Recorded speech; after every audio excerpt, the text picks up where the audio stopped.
हरे कृष्ण कृष्ण कृष्ण हरे हरे, हरे राम राम राम हरे। श्री गुरु प्रेमानंद निताई गौर हरि हरि बोल। जय श्री राधा वल्लभ। हिंदू धर्मे বাড়িতে অতিথি এলে তাকে আদর অভ্যর্থনা করতে হয়, অতিথিকে সম্মান করতে হয়। কিভাবে সম্মান করব? অতিথি নারায়ণ মানে ভগবান, অতিথিকে নারায়ণ জ্ঞানে সেবা করতে হয়।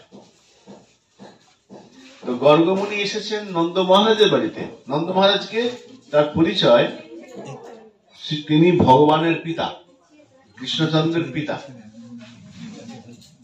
তো নন্দ মহারাজ জগৎকে শিক্ষা দিচ্ছেন, দেখো বাড়িতে অতিথি এলে কি করতে হয়।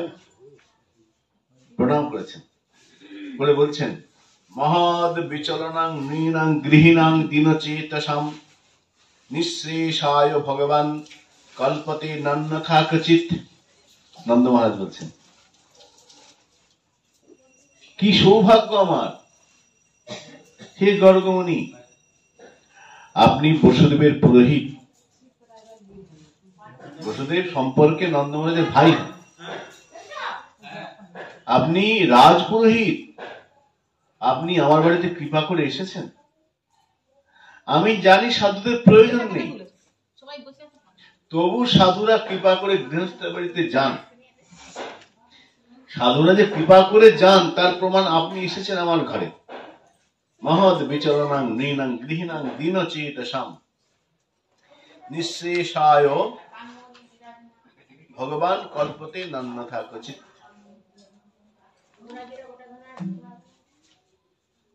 চৈতন্য চরিতামৃতে মহাপ্রভুর সঙ্গে যখন দেখা হচ্ছে রামানন্দ রায় গোদাবরীতে, সেখানে রামানন্দ রায়ের সঙ্গে যখন মহাপ্রভু দেখা হলো, রামানন্দ রায় মহাপ্রভুকে প্রণাম করে এই কথাটি বলছেন, এই শ্লোকটি বলেছেন। সেখানে চরিতামৃতে ভারী সুন্দর বাংলা প্রয়ার করছেন। বললেন মহান্তের স্বভাবেই তারিতে পামর, নিজ কার্য নাই তবু যান পরঘর। মহৎ ব্যক্তি গৃহস্থ বাড়িতে কেন যাবে? কোন প্রয়োজনে? কোন প্রয়োজন নেই। তারিতে পামর, নিজ কার্য নাই, তার নিজের কোনো প্রয়োজন নেই, কিন্তু আমার মতো পামর অধমকে কৃপা করার জন্য তারা আসছেন, এই জন্য এসেছেন। মহান্তের স্বভাব হয়। স্বভাব কি? জলের স্বভাব কি? জল বয়ে চলে, বাধা পেলে ঠিক চলে যাবে, বেরিয়ে চলে যাবে। বাতাস প্রবাহিত হচ্ছে, প্রকৃতির স্বভাব, বাতাসের স্বভাব প্রবাহিত হওয়া। বাতাসের একটা নাম গন্ধবহ, গন্ধকে বহন করে নিয়ে যায়। জল আপন মনে প্রবাহিত হতে থাকে, জলের স্বভাব। বাতাসের স্বভাব গন্ধকে, সে যে গন্ধ, ভালো গন্ধ, ধূপের গন্ধ, বাজে গন্ধ, দুর্গন্ধ, সবকে সে বহন করে, স্বভাবটা। সাধুর স্বভাব কি? নিজ কার্য নাই তবু যান পরঘর।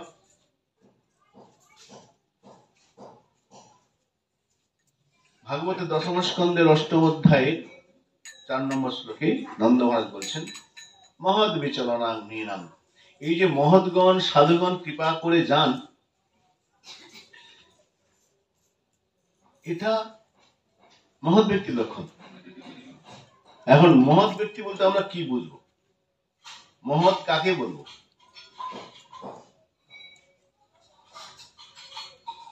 এটি পুরাণে প্রসঙ্গ আছে। এক রাজা, অত্যন্ত বলশালী রাজা। তো রাজা এক নরেশ, সম্ভবত কাশীর, আর একজনের নাম বাল্লিক, দুই রাজা মুখোমুখি হয়েছে। দুজনে চলেছেন, দুদিক থেকে এসছেন। এমন এক জায়গা, রাস্তার মুখোমুখি দুটো রথ দাঁড়িয়েছে। দুজনেই অত্যন্ত বলশালী, দুজনেই সমান গুণ সম্পন্ন। কে কাকে আগে পথ ছাড়বে? নিয়ম হলো জ্যেষ্ঠ ব্যক্তিকে আগে পথ ছাড়তে হয়। যদি জ্যেষ্ঠ হয়, বয়স্ক কনিষ্ঠ, আমরা বাসন দেখি না, বয়স্ক, হ্যাঁ বসুন বসুন বসুন, এটা ভদ্রতা। বয়স্ককে, জ্যেষ্ঠকে, গুণবান ব্যক্তিকে পথ ছেড়ে দিতে হয়।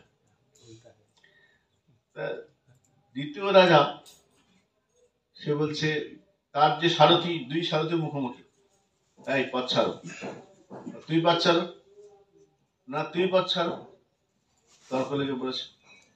তো এই রাজা, 2 নম্বর রাজার সারথি বলছে, আচ্ছা শোনো, আমাদের রাজা কিন্তু অত্যন্ত বলবান, আমাদের রাজা বলবান। এই প্রথম রাজা সে বলে, হ্যাঁ আমার রাজাও বলবান,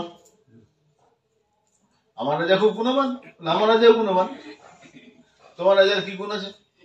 তখন প্রথম রাজা, দ্বিতীয় রাজার সারথি বলছে, আমার রাজা জানো, এত বলশালী, এত বিচক্ষণ ব্যক্তি, যে যেমন তার সঙ্গে তেমন ব্যবহার করে, শত্রু হলে ছেড়ে কথা বলে না, যেমন শত্রু থাকে সেরকম উত্তর দিতে পারে, অত্যন্ত বলশালী, শত্রুকে শত্রুরা জবাব দেয় আমাদের রাজা। ওই রাজার সারথি বলছেন, আমাদের রাজা কিরকম জানো, হিংসাকে ভালোবাসা দিয়ে জয় করে। আমাদের যে রাজা, তিনি হিংসাকে হিংসা করেন না, শত্রুতা করেন না, শত্রুকে তার প্রেম ভালোবাসা দিয়ে ভুলিয়ে দেন। ওই যে রাজা ছিল বসে, দুজন রাজা শুনছে, ওই রাজা বলে রথ থেকে নেমেছে, হাত জোর করেছে, আপনি আমার থেকে মহান, কেন আমি শত্রুর সঙ্গে শত্রুর মতো ব্যবহার করি, কিন্তু আপনি শত্রুর সঙ্গে মৃত্যুর মতো ব্যবহার করেন, এই গুণটা আমার মধ্যে নেই, অতএব আপনি মহান, আপনি যান, পথ ছেড়ে দেন। তো মহান ব্যক্তি যারা হবেন তাদের মধ্যে গুণ থাকবে, গুণ মানুষকে মহান করে, যে কোনো গুণ নয়, সদ্গুণ, বদগুণ হলে হবে না, সদ্গুণ হতে হবে। যদি সদ্গুণ থাকে সে মহান হয়।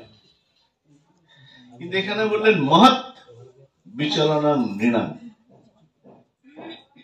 ভাগবতে বলছেন মহৎ ব্যক্তি যিনি, তারা প্রয়োজন নাই তবু অন্যের ঘরে যান। এই শ্লোকের টিকায় আমাদের শ্রীপাদ সনাতন শ্রীপাদ বলছেন, মহতাম ভগবৎ সেবৈক নিষ্ঠানাম, মহৎ ব্যক্তিকে কি করে, মহৎকে চিনব, মহৎকে চিনব কিভাবে,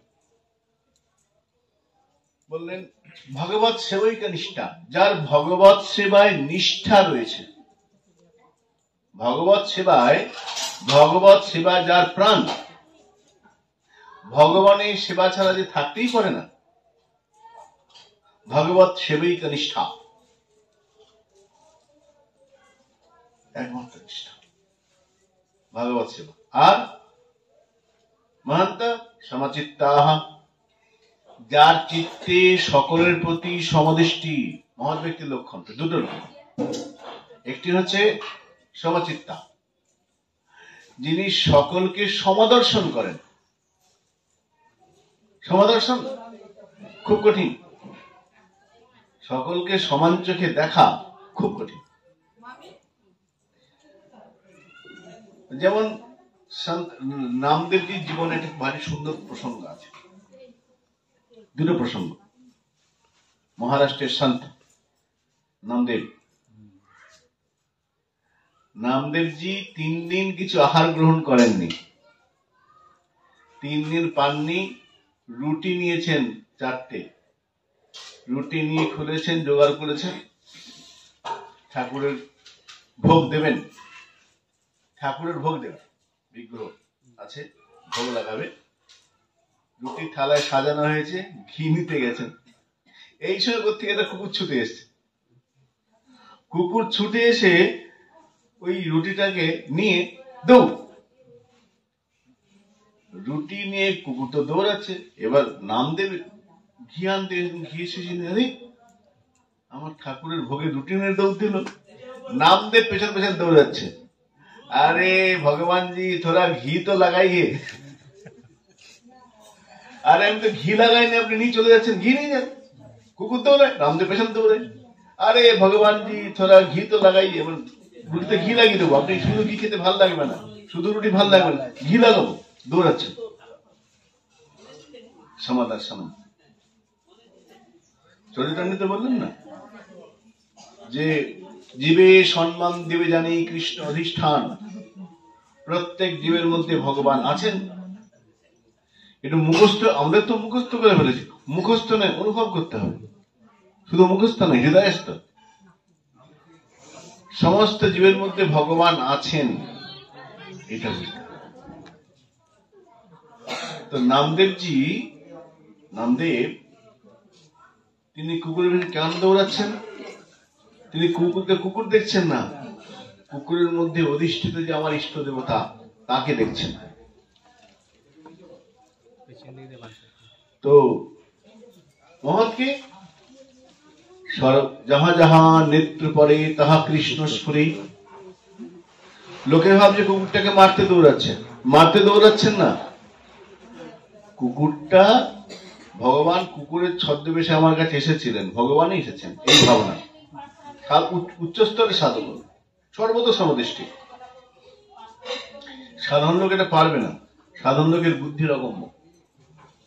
সমদর্শনম, সমাচিত্তা। আর নিষ্ঠা কিরকম? সেবৈক নিষ্ঠাম। নামদেবজি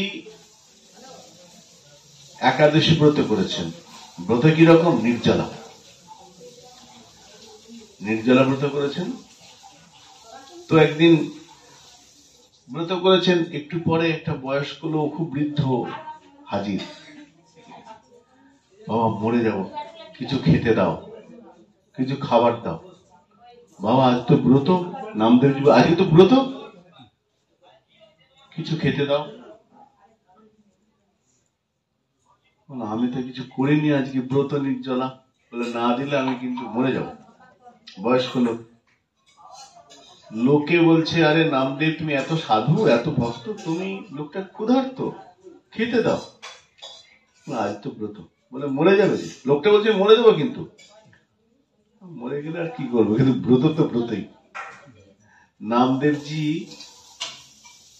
শুনছেন না, লোকে বলছে, কড়া কড়া কথা বলছে, নামদেব বলে না। এই করতে করতে লোকটা প্রায় মৃতপ্রায়, সন্ধ্যা হয়ে গেল, মৃতপ্রায়, সকাল হয়েছে, লোকটা মরেই গেছে। লোকটার শরীরটা কোলে নিয়েছে নামদেব।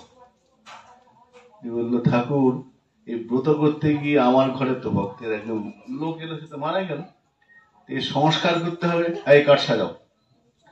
কাঠ সাজানো হয়েছে। নামদেবজি ওইকে নিয়ে আগুনে বসেছে। আমার জন্য তো বলছে, আমার সঙ্গে ব্রত করতে গিয়ে লোকটা মরেছে, তো আমি এর সঙ্গে যাবো স্বর্গে। ভগবানকে বলো, দেখো ঠাকুর ব্রত করতে গিয়ে মারা গেছে। তো কোলে নিয়ে বলে আগুন ধরো, এই বলেছে আগুন ধরো। হঠাৎ দেখো লোকটা উঠে বসে পড়েছে। ওঠে দৌড়, দৌড়ে পালিয়ে গেল। কি হলো? এই ভগতজি কাহা যা রে, দৌড় চলে গেল। ব্যাপার ঠিক হল। বলে ভগবান এসেছিলেন কতটা ব্রত নিষ্ঠা, একাদশী ব্রতের প্রতি কতটা নিষ্ঠা দেখবার জন্য ভগবান ওই বৃদ্ধ ভক্তের ছদ্মবেশে এসেছিল, যে আমি এমন একটা সমস্যার সৃষ্টি করব, দেখি নামদেব সিদ্ধান্ত কি নেয়, ব্রত ছাড়ে কি ছাড়ে না। ব্রত কিন্তু ছাড়েননি, তো যার যে নিষ্ঠা সেবা তিনি করবেন। তো মহন্ত লক্ষণে এখানে আমাদের সংগ্রহ বলছেন, ভক্ত সেবৈক মহতাম ভাগবত সেবৈক নিষ্ঠানাম। ভগবানের সেবার প্রতি নিষ্ঠা। আমাদের রসিকানন্দ প্রভুর জীবনী আছেন, এই আমাদের কিছুটা গেলেই গৌরীবল্লভপুর, হ্যাঁ, শ্যামানন্দ প্রভু গৌরীবল্লভপুর। শ্যামানন্দপুর শিষ্য রসিকানন্দ প্রভু, তার নিয়ম ছিল সকাল 8টায় প্রতিদিন ঠাকুরকে ভোগ দিতে হবে। স্ত্রীকে বলেছেন 8টার মধ্যে বাল্যভোগ চাই, কোনো কথা নেই। এখন প্রথম 2-4 দিন হলো, এখন সেবা যখন অনেক দিন চলবে, তখন কি অনেক সময় একটু শিথিলতা, সেবা শৈথিল্য হয়ে যায়, একই নিয়মে চলে না। কার্তিক মাস আমরা যেমন পারি, অন্য 11 মাস পারি, পেরে উঠি না। কার্তিক মাস নিয়ম করে করতে কিছু নিয়ম থাকে, বাকি সময় থাকে না। তো ওনার স্ত্রী প্রথম দিন দেরি, দ্বিতীয় দিন দেরি হয়েছে, পরের দিন তো তৃতীয় দিনে খুব রেগে গেছে। স্ত্রীকে বলছেন কি হলো, তোমাকে বলে দিলাম যে সময় ভোগ দিতে হবে, দেরি হচ্ছে কেন? স্ত্রী বললেন দেখো আমরা তো সংসারী, বাচ্চাটা আছে, বাচ্চাটাকে সময় দিতে হয়, একদম বাচ্চা। ওকে সময় দিতে গিয়ে ঠাকুরের রান্নার ভোগে দেরি হয়ে যাচ্ছে, ওর জন্য দেরি হচ্ছে। আচ্ছা, এই ছেলের জন্য আমার ঠাকুরের সেবার অসুবিধা হচ্ছে, এরকম ছেলে বেঁচে থেকে মরে যাওয়া ভালো। পরের দিন ছেলে মরেও গেল, ছেলে মরে গেল, কোনো হেলদোল নেই। কেন রয়েছে? সেবৈক নিষ্ঠা। মহতাম ভাগবত সেবৈক নিষ্ঠা। মহৎ এইরকম হবেন, ভগবত সেবার প্রতি, ভগবানের ঈশ্বরের সেবার প্রতি, ইষ্ট দেবতার জন্য যে তার নিষ্ঠা, অন্য কোনো দিকে তাকাবে না, সে একটাই ইষ্ট দেবতা। মহৎ। তাই চরিতামৃত বলেন, মহান্তের এইরকম মহৎ যারা, এইরকম মহৎ গৃহস্থবেদ কখন যান? তাদের কোনো প্রয়োজন নেই। কি জন্য যান? মহান্তের স্বভাব এই তারিতে পাওয়ার কোনো প্রয়োজন নেই, তবু যান। নিজ কার্য নাই তবু যান পর। আচ্ছা, কিরকম ঘরে যাবে? মহন্ত সাধুরা যাবেন কিরকম? বেশ বড় লোক হবে, বড় বড় বাড়ি থাকে, গাড়ি বাড়ি থাকে, পয়সাওয়ালা, এরকম দেখে দেখে যাবেন বেছে বেছে? তা তো বললেন না। ভাগবতে বলছেন, নন্দ মহারাজ বলছেন, মহৎ বিচলনাং নৃণাং গৃহীণাং দীনচেতসাম।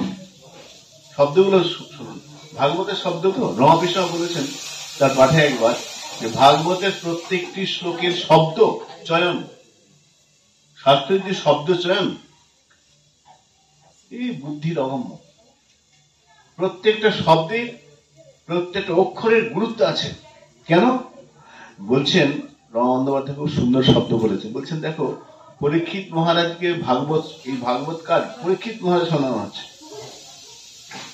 পরীক্ষিত মহারাজকে, যার হাতে সময় বেশি নেই, 7 দিন মাত্র আয়ু, তাকে ভাগবত শোনানো হচ্ছে। 7 দিন পরে যার আয়ু শেষ হয়ে যাবে, মৃত্যু অবধান নিশ্চিত হয়ে গেছে, তাকে তো বেশি বেশি অনেক কথা বলে বোঝার প্রয়োজন নেই।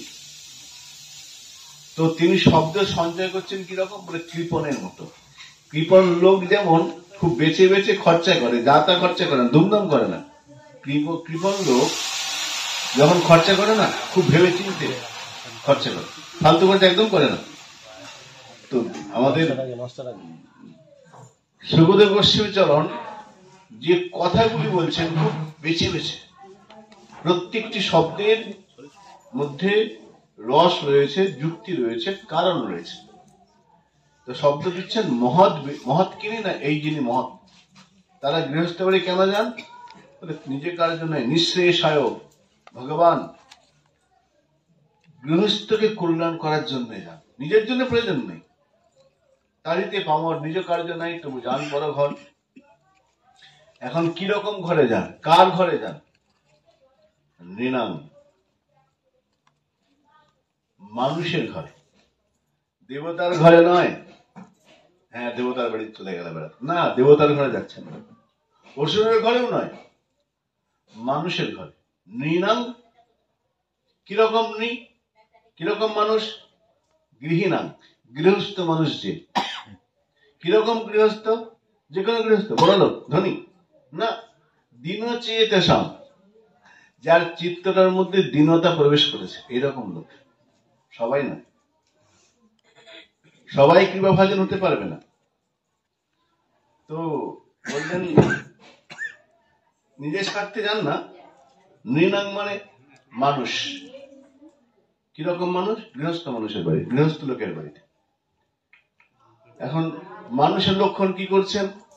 আমরা বলি, এবার ছেলেটা মানুষ হলো না, মানুষ হলো, মানুষ কথা, দুটো চোখ, হাত পা আছে, মানুষ না। মহাজন বলছেন, মানুষ আকার হইলে কি হয়, করহ ভূতের কাম। তোমার আকৃতিটা মানুষের, শরীরটা মানুষের, কিন্তু তুমি মানুষ নয়। মানুষ নয়, না, মানুষ নয়। মহাজন বলছেন, আমরা তো বলছি না। পদকর্তা বলছেন, মানুষ আকার হইলে কি হয়, করহ ভূতের কাম। সারাদিন বাজে কাজ করে বেড়াচ্ছ, একটা ভালো কাজ করছো না, সংসার পালন করছে, এটা কি ভালো কাজ নয়? এটা কি খারাপ বলে করহ ভূতের কাম। কাজ করছো অনেক, ভূতের কাজ করছো, করহ ভূতের কাম। মানুষ কাকে বললেন?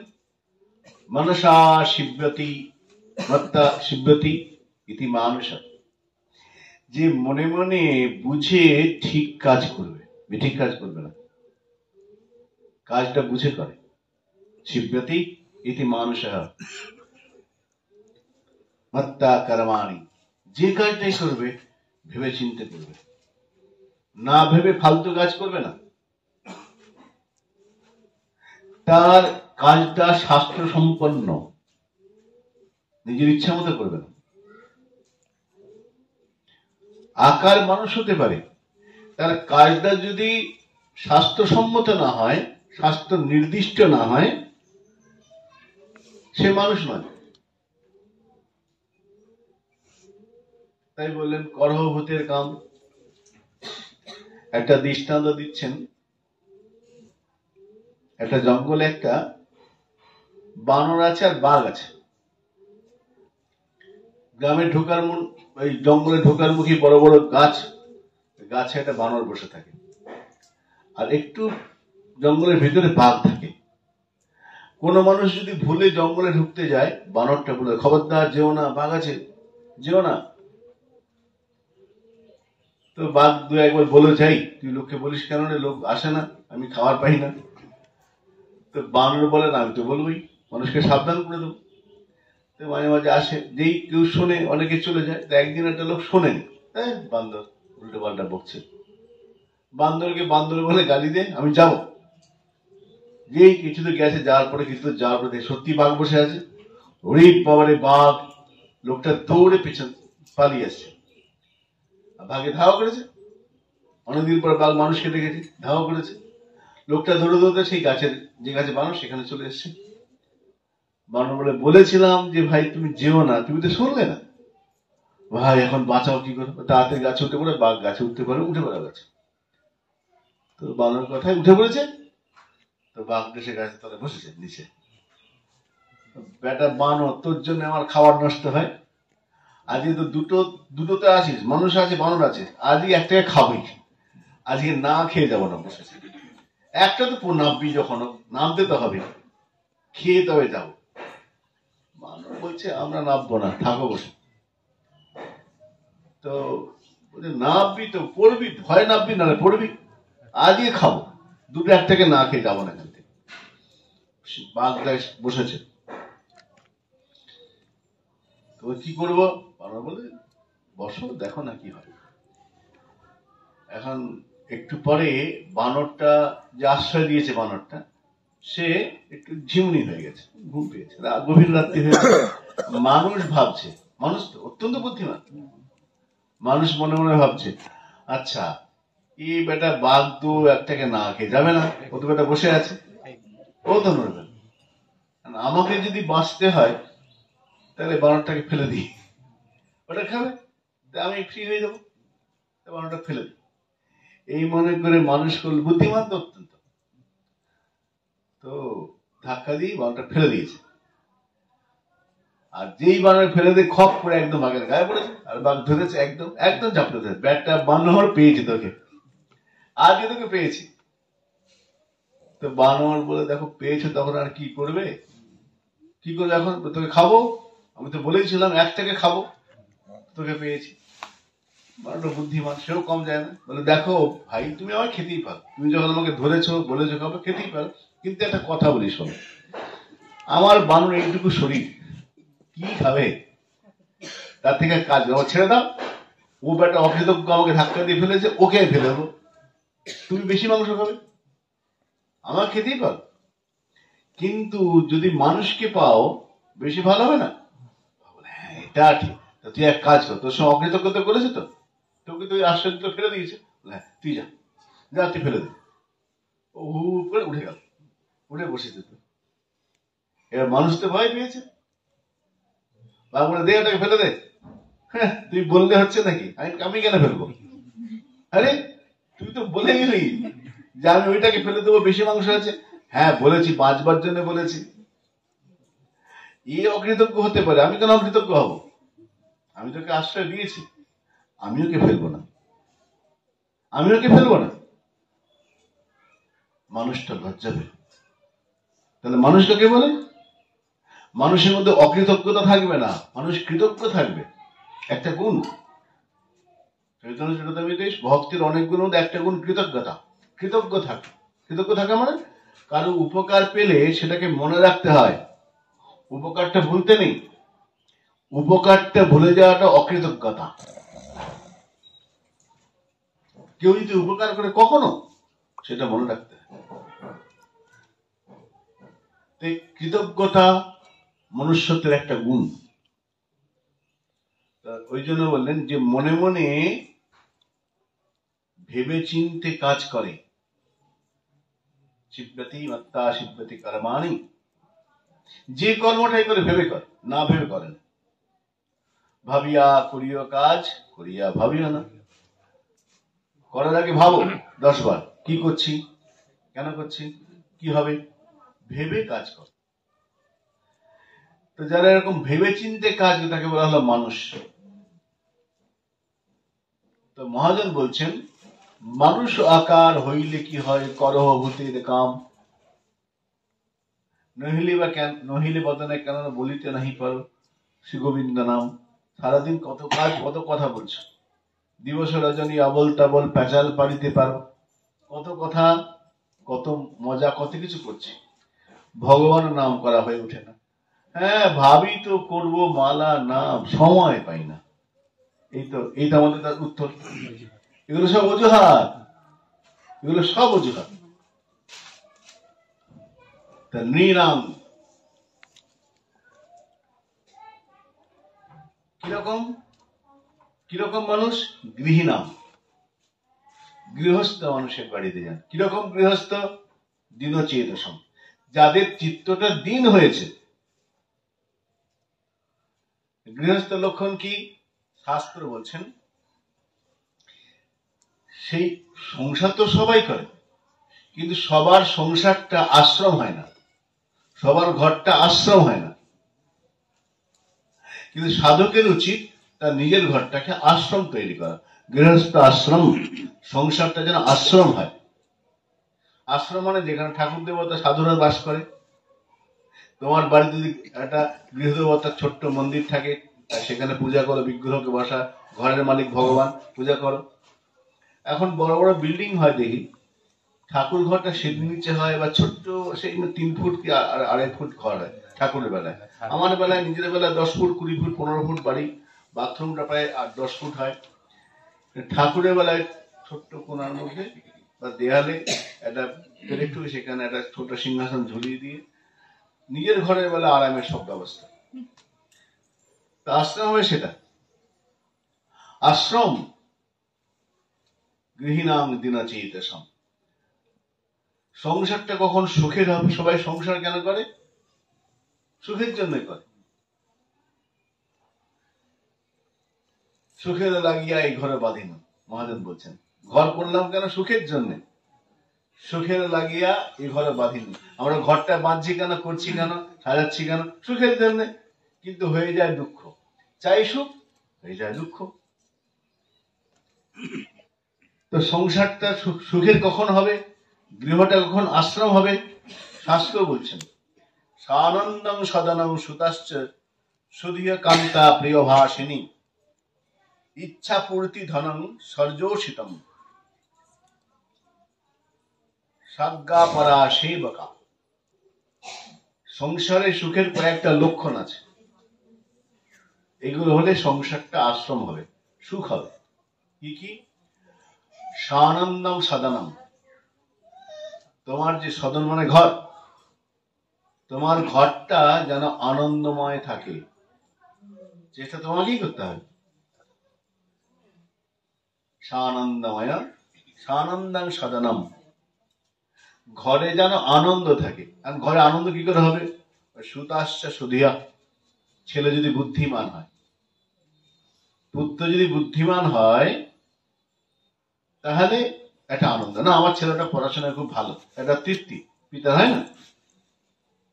ছেলে বুদ্ধিমান, চালাক ভালো জিনিস নয়। আমাদের বাংলায় প্রবাদ, অতি চালাকের চালাকিটা ভালো না, চালাকির দ্বারা কোনো মহৎ কর্ম হয় না, কিন্তু বুদ্ধিমান হওয়া প্রয়োজন আছে। তো শাস্ত্রে বলছেন সুতাশ্চ সুরিয়া, তোমার পুত্র সুত যেন বুদ্ধিমান হয়। বোকা হলে মাথা মোটা আমার ছেলে, কিছু হবে না, এটা দুঃখ। সে বলছে বলে কিন্তু ভিতরে দুঃখ। তো পুত্র যদি বুদ্ধিমান হয়, সুখের একটা কারণ। আর কান্তা প্রিয় ভাষী, স্ত্রী স্ত্রী যদি মুখরা হয়, হয়ে গেল সংসার, অবস্থা খারাপ। স্ত্রী কেমন হয়? প্রিয় ভাষিনী। শাস্ত্র বলছেন, চাণক্যটা খুব সুন্দর কথা বলেছেন, যে অনেকে ঘর ছেড়ে অরণ্যে যায়, জানো তো, যাই বনে চলে যাই, বনে চলে যায়। বনে যাওয়ার প্রয়োজন নেই সেই লোকটা। কোন লোকটার? চাণক্য পণ্ডিত বলছেন, যস্য গৃহে মাতা নাস্তি, যার ঘরে মা নাই, স্ত্রী চ মুখরা, স্ত্রী মুখরা আর ঘরে মা নাই, সে লোকটার ঘর যা জঙ্গলতা বনতা। চাণক্য বলছেন। আর কান্তা প্রিয় ভাষিনী, স্ত্রী যদি প্রিয়, মিষ্টি মিষ্টি সুন্দর সুন্দর কথা, প্রিয় ভাষিনী, কখন কোন কথাটা বলতে হয় বুঝে কথা বলে। হ্যাঁ, প্রিয় ভাষিনী। প্রিয়ং বদ, শাস্ত্র বললেন প্রিয়ং বদ অপ্রিয়ং মা বদ। প্রিয় বলবে, প্রিয় কথাটা বলবে, অপ্রিয় কথা বলবে না। প্রিয়ং বদ, যে কথাগুলো ভালো সুন্দর মনোগ্রাহী সে কথা বলবে। মনোহারি দুর্লভং বাচা, যে কথাটা শুনতে ভালো লাগে, স্বামী যে কথা শুনতে চায়, পরিবার লোক, সেই কথাগুলো বলবে। কিন্তু অপ্রিয়ং মা বদ, অপ্রিয় কথা সত্য কিন্তু অপ্রিয়, তার পক্ষে এড়িয়ে চলো কথাগুলো, তাহলে অশান্তি বাড়বে। প্রিয়ং বদ অপ্রিয়ং মা বদ। প্রিয়বাদিনী স্ত্রী সুখের শর্ত। আচ্ছা, শুধু স্ত্রী আর পুত্র থাকলে তো হবে না, আর একটা জিনিসের প্রয়োজন আছে, অর্থ। অর্থ না থাকলে হবে? স্ত্রী আছে, পুত্র আছে, অর্থ নাই, খুব সমস্যা। অর্থের প্রয়োজন। এখন অর্থ কতটা প্রয়োজন? ওর তো আনলিমিটেড, পয়সা থামে না। কিন্তু শাস্ত্র বলছেন তুমি অর্থ প্রয়োজন আছে, কতটা অর্থ নেবে? ইচ্ছা পূর্তি ধনম, যতটা অর্থ হলে তোমার ইচ্ছাগুলো পূর্ণ হয়।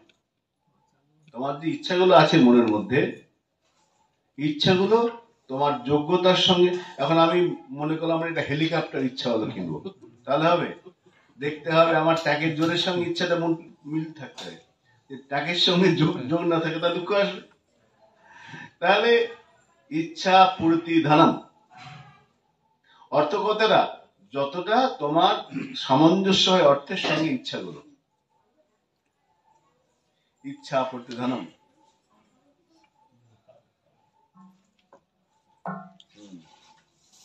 আর সেবক কেমন হবে?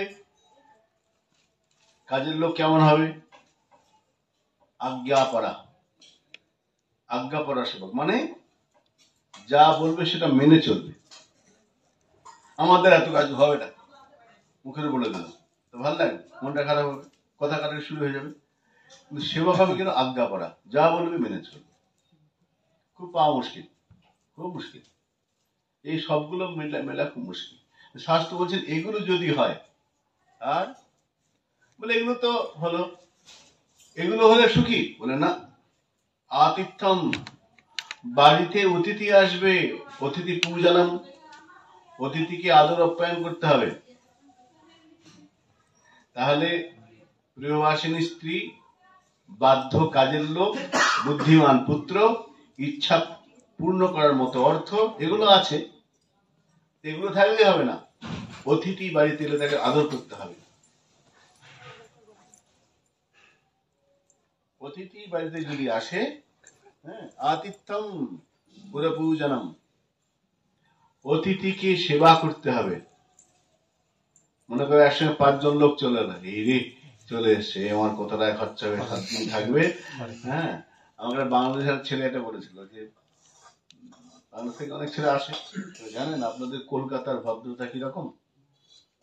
বাংলাদেশের ছেলে গিয়েছিলাম ভারতে, এক আত্মীয় বাড়ি গেছি, 1টা-1.5টা বাজে, খুব খিদে পেয়েছে।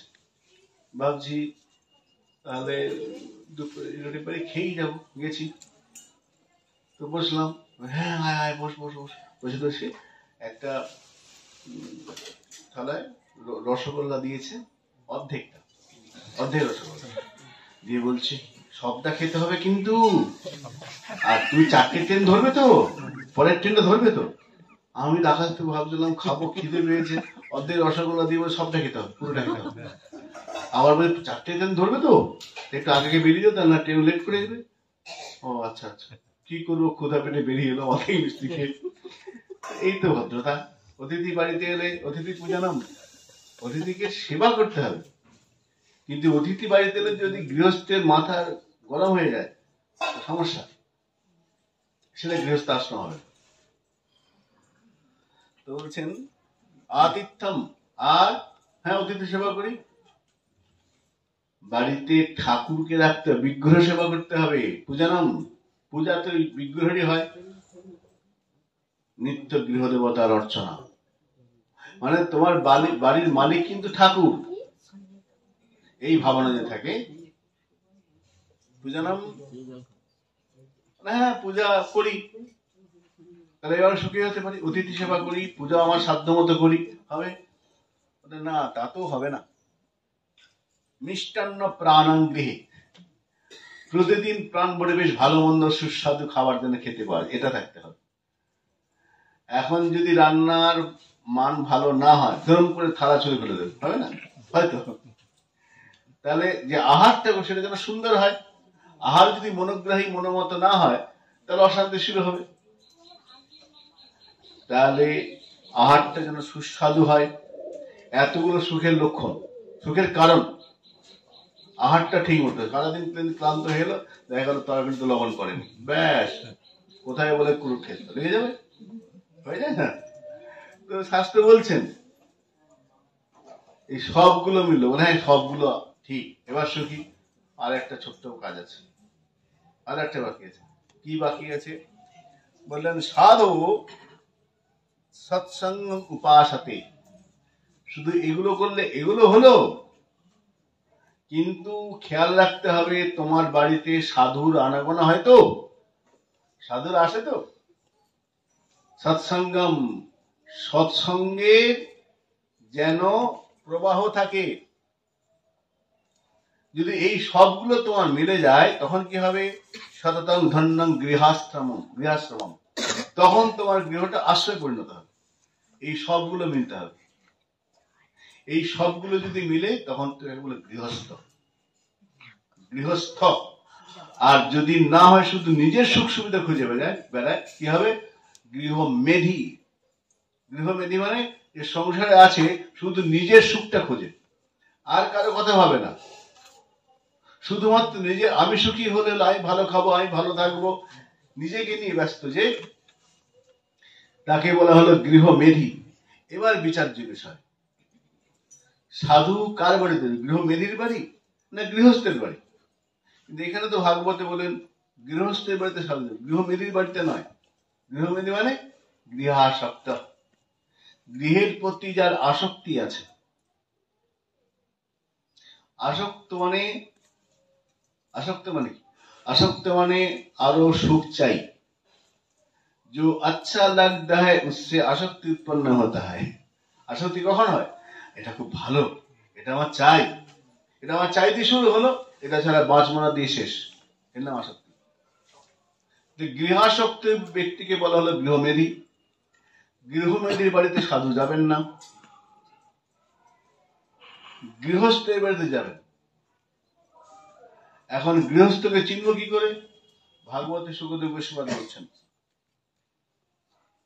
গৃহীণাং দিনচেতসাম, দিনচেতসাম, যার চিত্তটা দিন হয়েছে। এখন দিন মানে দরিদ্র। দরিদ্র কাকে বললেন? ঠাকুর নরোত্তম দরিদ্রের সংজ্ঞা দিচ্ছেন। আমরা মনে করি যার অর্থ নাই, এই লোকটা খুব দরিদ্র, পয়সা নেই, খুব কষ্টে আছে বেচারা, দিন ব্যক্তি, দিনহীন, দরিদ্র ব্যক্তি। দিন মানে দরিদ্র। ঠাকুর নরোত্তম তিনি কিন্তু দিন শব্দের অর্থে তাকে ধরলেন না, অর্থ নাই তাকে দিন বললেন না। তিনি বলছেন অভিমানী ভক্তিহীন জগ মাঝে সেই দিন, যার মধ্যে ওই অর্থের অভিমান, রূপের অভিমান ভর্তি, অর্থ অনেক আছে কিন্তু সে অভিমানী, অর্থের জনিত অভিমান। জানো আমি কে, আমি কি করতে পারি, হয়ে গেল অভিমান, ফস করে উঠল। অভিমানী যে অভিমান যেখানে থাকবে সেখানে ভক্তি থাকবে না। অভিমানী ভক্তিহীন জগ মাঝে সেই দিন, ঠাকুর নরোত্তম বলছে, সে দরিদ্র। অভিমানী, অভিমান আছে, অনেক অভিমান, রূপে, অর্থে, বৈভবে, সম্মানে, জমির সম্পত্তি, অনেক বিদ্যা, এসব অভিমানের কারণ, এগুলো সব বন্ধন। অভিমানী ভক্তিহীন, আর যখন অভিমান ঢুকে যাবে ভক্তি সেখানে থাকবে না। কেন থাকবেন না? ভক্তির রাস্তা ভর্তি কোথায়? যাবেন না। বিজয় কৃষ্ণ গোস্বামী বলছেন ভক্তি মহলে যাবেন না। বলে কেন? যেখানে পুরুষ থাকে সেখানে স্ত্রীটা লজ্জিত হয়, শঙ্কিত হয়, না ওখানে অনেক বেটা তুলে যাবো না। হ্যাঁ, তার মানে পুরুষ যেখানে আছে সেখানে স্ত্রী যান না। অভিমান, পুরুষ কে বলে অভিমান, ওটা পুংলিঙ্গ শব্দ। অভিমান যে হৃদয়ে একবার বসে যাবে ভক্তি মহান সেখানে যাবেই না। অভিমানী ভক্তিহীন, যার মধ্যে অভিমান এসে তার মধ্যে ভক্তি, যতই ভক্তির আড়ম্বর থাকতে পারে, ভক্তির মুখটে পড়ে থাকতে পারে, ভক্তির আচরণ করতে পারে, কিন্তু অভিমান, এই ভক্তির তো অভিমান, ভক্তি থেকে উঠেছে অভিমানটা। আরে আমি ভোর 4টায় উঠি, 1 লক্ষ জপ করি, নিত্য তিলক করি, নির্জলা করি, এই করি, তার বলার মধ্যে না, সে বলছে জানাবার জন্য বলছে। আপন ভজন কথা না করিবে যথাতথা, ভজনটা প্রকাশ করার জন্য নয়। কিন্তু ভজন যদি দেখনদারি হয়ে যায়, অভিমানের প্রকাশ, সেটা ভজন না, অভিমান। ভক্তির তো অভিমান, অনর্থ একটা। ভক্তি থেকে জাত অহংকার। তার মানে কি আমরা তিলকমালা করবো না? অবশ্যই করব, অবশ্যই করব। ভক্তির আচরণ অনুসরণ করব, তার জন্য যেন মনে কোনো অহংকার না থাকে।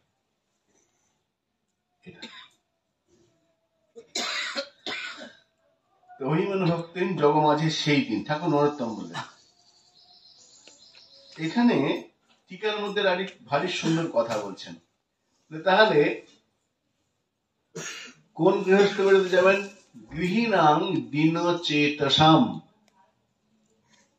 ভজন করতে করতে করতে করতে যার চিত্তটা দিন হয়েছে, সে দিন নয়, তার চিত্তটা দিন হয়েছে, যার মানে হৃদয়টা দিন হয়ে গেছে। দীনতা মানে সে সমস্ত আচরণ সব করছে আর কার ভাই আমার করা হলো না, আমার বুঝি হলো না, এই দীনতা চলে আসবে। যত ভজন বাড়বে দীনতা বাড়বে। ভজন বাড়ার সঙ্গে সঙ্গে অভিমান বাড়ে, ভজন হচ্ছে না, ভজনও বাড়ছে অভিমানও বাড়ছে, হবে না। ভজন যত বাড়বে তত দিন নিজেকে হীন বলে মনে হবে। আমাদের মুরারি খুব সুন্দর কথা বলতো,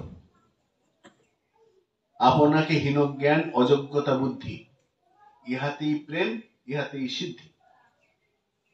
আপনাকে হীন জ্ঞান, এটা হয় না। নিজেকে ছোটকে ভাবি, তুমি জানো আমি কে, হয়ে গেল। আপনাকে হীন জ্ঞান সাধকের একটা শর্ত। ভক্তি, ভক্তি যেখানে প্রবেশ করবে না সেখানে নিজেকে ছোট জ্ঞান হবে, আপনাকে হীন জ্ঞান। তুলসীদাস বাবার জীবনীতে আছে, তুলসীদাস রামচরিত মানস লিখেছেন। তো তিনি কাশী তখন খুব নাম, কিন্তু অন্য বিভিন্ন সম্প্রদায়ের সাধুরা তুলসী বাবাকে একটু ঠিক মেনে নিতে পারছেন না, তার প্রভাব। তো একবার এক সন্ত সেবায় সাধু সম্মেলন হচ্ছে, সাধু সেবার নিমন্ত্রণ, সবার নিমন্ত্রণ, তুলসীদাসও বড় নিমন্ত্রণ, তুলসীদাসী রামচরিত মানস লিখেছেন, তারও নিমন্ত্রণ। তো তিনি সেখানে যাচ্ছেন, তো কিছু সাধু আগে চলে গেছে, আলোচনা করতে, আর তুলসীদাস এখানে আসবে, তো রোডে গেছে তুলসীদাস বাবা এখানে আসবেন, তুলসীদাসী আসবেন। ওই সাধুরা বললো আজকে তুলসীদাসকে ছোট দেখাতে হবে, করতেই হয়। কি করা যায়? সবাই বলে এক কাজ করো, যে রাস্তা, যে দরজা দিয়ে তুলসীদাস যে ঢুকবে না, ওই রাস্তার দরজার উপরে আমাদের সকলের জুতোগুলোকে একসঙ্গে বেঁধে রেখে দাও। তার মানে এটা প্রমাণ হবে যে তুমি আমাদের পায়ের তলা দিয়ে যাচ্ছ, ওকে ছোট করবো। হ্যাঁ, এটা ভালো বুদ্ধি, ওকে অপমান করবো। তো দরজার সামনে সব জুতোকে এক জায়গায় করে, যে তুলসীদাস আসছে না, সব টাঙিয়ে দিয়েছে। তুলসীদাস এলেন, দেখলেন, আচ্ছা ভালো, প্রণাম করে ঢুকলেন। আর সবাই হো হাসে, তুলসীদাস কি করলে, খেয়াল করলে না? কি, আরে তুমি তো দেখোনি আমাদের পায়ে জুতো তলা দিলে, তুমি খেয়াল করে চলবে তো, তুমি তো আমাদের পায়ের তলা দিতে, আমাদের তো কত ছোট প্রমাণ হয়ে গেল, খেয়াল করলে না? তুমি সাহায্য করেছে। দেখুন, আমার মতো সৌভাগ্যবান জগতে আর নাই। বলে কেন? তা আমি প্রত্যেক সাধু চরণ ধুলি পাবার সৌভাগ্যতা আমার নেই। আপনারা কৃপা করে সব সাধু ধুলি এক জায়গায় করেছেন, আমাকে বাড়ি বাড়ি ঘুরতে হলো না। কত সাধু চরণ ধুলি পেয়ে গেল একবার। আমাকে তো আলাদা যেতে হতো প্রত্যেকের চরণ ধুলি নেবার জন্য, যেতেই হলো না। আপনারা কৃপা করে আমার জন্য চরণ ধুলি টাঙিয়ে রেখে দিয়েছেন। আমার কত করুণা, কত কৃপাময় আপনার, বাঞ্ছা কল্পতরু আপনার। ভেবেছিলাম সাধু চরণ ধুলি পাবো, তা আমাকে চেষ্টা করতে হলো না। আপনার অযাচিত অকৃপণ ভাবে আমার জন্য ব্যবস্থা করে রেখে দিয়েছেন। কি সৌভাগ্য আমার! এটা দুর্ভাগ্য নয়, সৌভাগ্য। তখন সাধুরা লজ্জায় পড়ে, আরে একে ছোট করতে গিয়ে আমরা নিজেরাই ছোট হয়ে গেলাম, এটা মহান। এখানে বলছেন গৃহীণাং দীনচি, যার চিত্তটা ভজন করতে দৃঢ়তায় পরিপূর্ণ হয়ে যাবে, কোন তাকে সে নিজে ভাববে না আমার অভিমান। গৃহীণাং দীনচি, এটা সামনে বলে নন্দ মহারাজ বলছেন যে গৃহস্থের বাড়িতে যখন সাধু আসবেন, সাধুকে গৃহস্থ ভগবত স্বরূপ ভাববেন। সন্ত ভগবান, সাধু ভগবান কৃপা করে আমার ঘরে এসেছেন, তার কোনো প্রয়োজন নেই। তিনি কত করুণাময়, অন্য বাড়ি দিতেই পারতেন, কিন্তু তিনি কৃপা করে আমার বাড়িতে চরণ ধুলে দিতে এসেছেন, কত কৃপা তার। এই ভাবনা সাধুকে গৃহস্থের মধ্যে আসবে। যখন এই ভাবনায় গৃহস্থের চিত্তটা ভরে যাবে, সাধুর আগমনকে তার মনে হবে সৌভাগ্য, চিত্তটা বিগলিত হয়ে যাবে।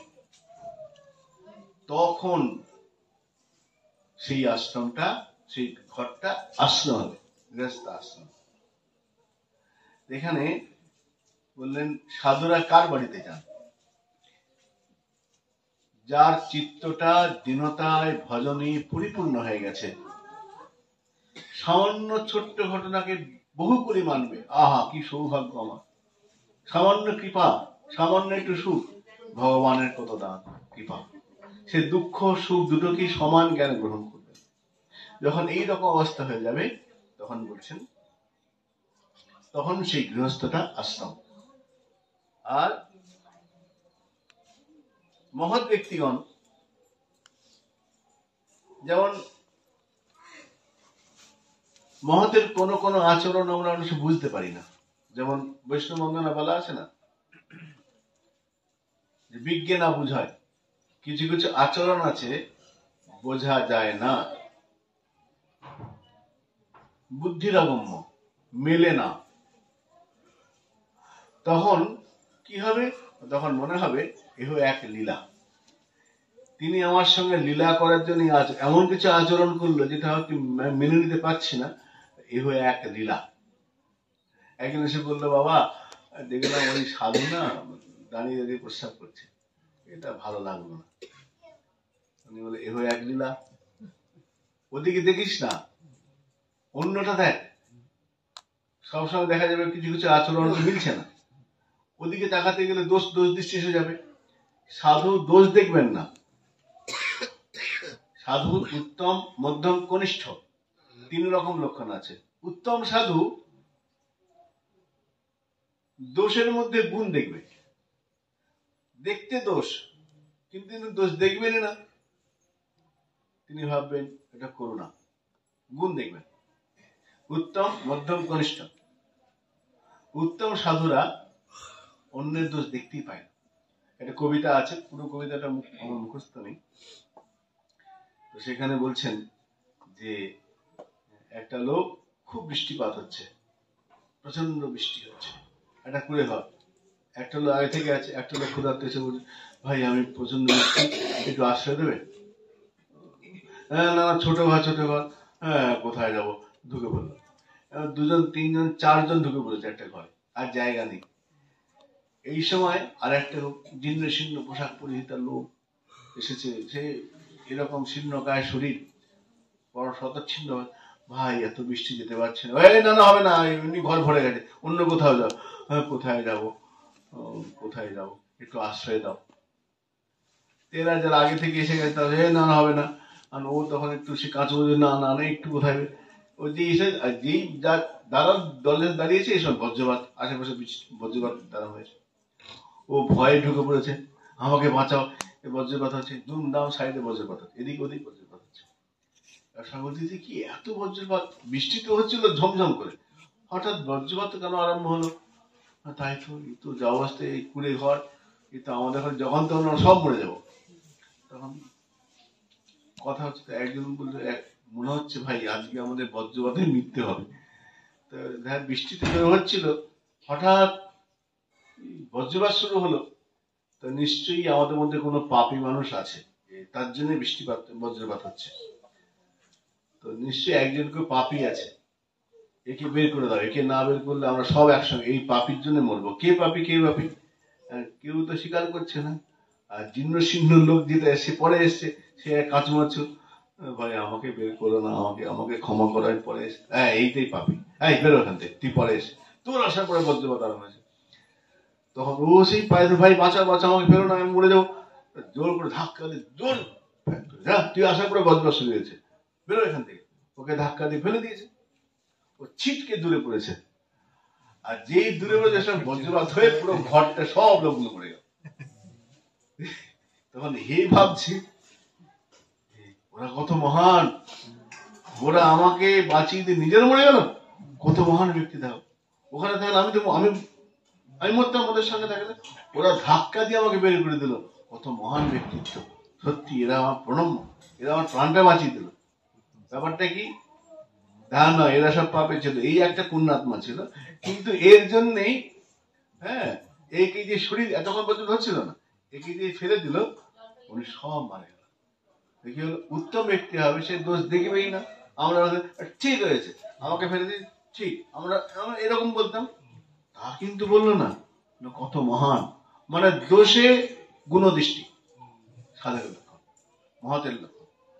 তা এইরকম মহৎ যখন কোন বাড়িতে যাবেন, সেটা গৃহস্থের সৌভাগ্য। তাই বলে নিজ কার্য নাই, হ্যাঁ তাই যান পরঘর। তো খেয়াল রাখতে হবে, যে বাড়িতে সাধুর চরণ ধুলি পড়ে না, যে বাড়িতে সাধু গুরু চরণ ধুলি পড়ে সে বাড়িটা গৃহস্থ আশ্রম। কিন্তু যে বাড়িতে সাধুর চরণ ধুলি পড়ে না, সেটা কি বাড়ি? ভাগবতে বলছেন, ফেরু রাজ গৃহোপমা। যার বাড়িতে সাধুর চরণ ধুলি পড়ে না, তার বাড়িটা ফেরু রাজ গৃহোপমা, মানে গৃহমেধির বাড়ি। এখন গৃহমেধির লক্ষণ কি? এতে হলো গৃহস্থের লক্ষণ। গৃহমেধি বলে ফেরু রাজ গৃহোপমা। ফেরুরাজ মানে শৃগাল, শৃগালের গৃহতুল্য, শৃগালের ঘর। এখন শৃগালের ঘর মানে কি? শৃগালের গর্ত বলে না, শিয়ালের গর্ত। শিয়াল যেখানে থাকে সেখানে কি পড়ে থাকে? হাড়, পচা মাংস, চামড়া, এসব পড়ে থাকে। শিয়াল যা খায় ওইগুলো পড়ে থাকে। যে বাড়িতে সাধুর চরণ ধুলি পড়ে না, সেই বাড়ির ফ্রিজে কি থাকবে? ওই সুবিধা থাকবে, ডিম, পেঁয়াজ এসবই থাকবে। কেন ভাগবত তো বলেছেন, যে বাড়িতে সাধুর চরণ ধুলি পড়ে না, সাধু গুরু বৈষ্ণব আসে না, সেই বাড়িতে ওই রকমই হবে। তাদের ঘরে এগুলো এগুলো ইসের পালক, অমুকের ঠ্যাং, অমুকের আঁশ এসব পাওয়া যাবে। তার মানে গৃহবিধি আর গৃহস্থ ভক্ত। ভক্ত গৃহস্থ সেইখানে সাধু চরণ ধুলি পড়বে, সেখানে ঠাকুরও যাবেন। আর যেখানে সাধু যাবে সেখানে ভগবান তো যাবেই। কেন যাবেন? পার্শ্বন্য দলন গ্রন্থে ভারী সুন্দর কথা বলছেন। সেখানে বললেন যে বাড়িতে ভক্তদের আনাগোনা শুরু হয় না, ভগবান সেখানে অবশ্যই যাবেন। কেন যাবে ভগবান? ভগবান যাবেন তো। কেন? বলে মনে করো তোমার একটা গাই আছে, বাছুর আছে, গাইটাকে তুমি আনবে। কি করে আনবে? গায়ের গলায় দড়ি দিয়ে যতই টানো সে আসবে না। কি করতে হবে? বাছুরটাকে ধরে আগে আগে যাও, গাই ঠিক পেছনে চলে যাও। মহাজন বলছেন বৎসের পিছে যথা ধায় গাভীগণ, ভক্তের পিছে যায় ধায় জনার্দন। বাছুরের পেছনে যেমন গাভীটা আপনা আপনি চলতে থাকে, ঠিক তেমনি ভক্ত যেখানে যাবে না, ভগবান সেই খুঁজে সেই বাড়ি চলে যাবে। ডাকতে হবে না, শুধু সাধুকে একটু আদর করো। সাধু আদর পেলেই ও ভগবান এমনি। ভগবানকে আলাদা না করলেও হবে, অবশ্যই সেবা করবে, কিন্তু গুরুত্ব এটাই বাছুরকে আদর করলে গাভী আপনি চলে যায়, ভক্তকে আদর করলে ভগবান এমনি চলে আসে। চলে আসে। তাই ভক্তের পিছে ধায় জনার্দন। আজকে এই না, আজকে অনেকক্ষণ হয়েছে, এখানে বিশ্রাম রাখি।